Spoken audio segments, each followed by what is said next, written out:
paranormales inexpliquées qu'un ancien agent de sécurité a vécu. Pendant la journée, c'est un endroit assez fréquenté, avec tous les officiers, le personnel de formation et les recrues sur le campus. Mais une fois que le soleil se couche, cet endroit est totalement différent. Il fait sombre, pas de circulation, pas de piétons, rien. Et c'est alors que des choses étranges commencent à se produire. C'est pourquoi je déteste venir ici la nuit. Mais croyez-le ou non, le département de police a des gardes de sécurité de nuit, pour garder un œil sur cet endroit. L'un d'eux est un de mes amis, appelé Tony. Eh bien, une nuit, alors qu'il vérifiait son immeuble, il entendit un son, comme du bois qui s'entrechoquait. Personne n'était censé être ici ce soir-là. Il est donc allé vérifier. Alors qu'il passait devant le bâtiment canin, il pouvait entendre les chiens devenir fous, et les chiens courir, aboyer, donner des coups de pied dans les plats de nourriture. Il savait donc qu'il n'était pas le seul à pouvoir l'entendre. Lorsqu'il s'est approché du bâtiment du SWAT, le bruit est devenu de plus en plus fort. Alors qu'il regardait le bâtiment, il remarqua que tous les volets en bois s'ouvraient et se fermaient à plusieurs reprises. Mais il n'y avait personne debout à côté des fenêtres qui fermaient les volets. Quoi de plus? C'était une nuit sans vent. Donc le vent ne soufflait pas non plus les volets. Tony fit quelques pas vers la maison du SWAT, et tout à coup, les volets s'arrêtèrent de bouger. C'était très calme. Même les chiens ont cessé d'aboyer. Tony se dirigea lentement vers la maison du SWAT, jeta un coup d'œil par la fenêtre et dit « Quelqu'un ici ?» Mais personne n'a répondu. Et le bâtiment était vide.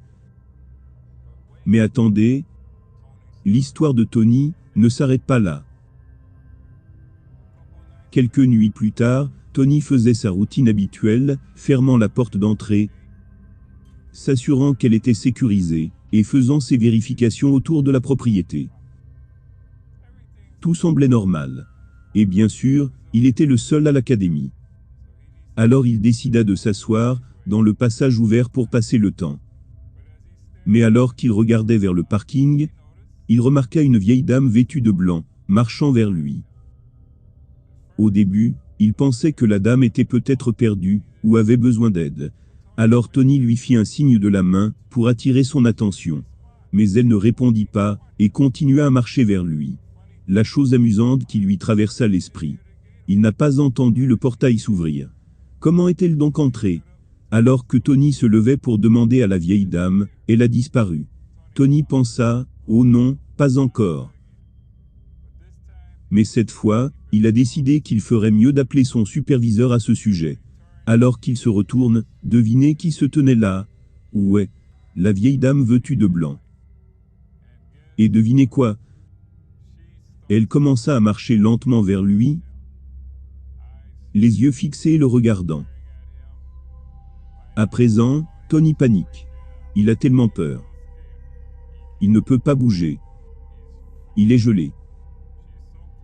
Elle est si près de lui qu'il remarque que son visage a l'air en colère. Il essaie de crier ou de parler. Rien ne sort. Alors qui est-elle? Elle disparaît. De nouveau. Tony poussa un soupir de soulagement, et regarda lentement autour de lui. Mais cette fois, personne n'était là. Il se rassit pour rassembler ses pensées. Il ne pouvait pas croire que les fantômes étaient apparus 2 fois, et venaient après lui. Tony était sur le point de se lever, et d'appeler son superviseur, quand devinez qui décide de se présenter. Oui, la vieille dame était de retour, et cette fois, elle était assise juste en face de lui. C'était trop difficile à gérer pour Tony. Il s'est levé, et a pris la fuite.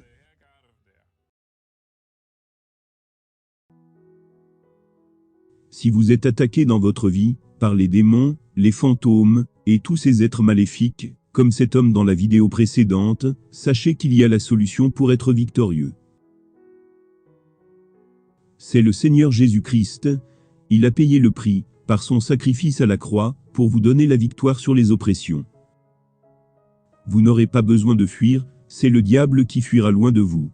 Mais vous devez d'abord accepter Jésus-Christ comme votre Sauveur et Seigneur personnel. Voulez-vous faire la prière suivante pour l'inviter dans votre vie? Dites, audiblement, Seigneur Jésus-Christ, je reconnais que je suis une personne qui a péché contre Dieu. Je reconnais que c'est par amour que tu es mort à ma place, à la croix du Calvaire, pour me sauver. Pardonne tous mes péchés. Viens dans mon cœur et réconcilie-moi avec Dieu.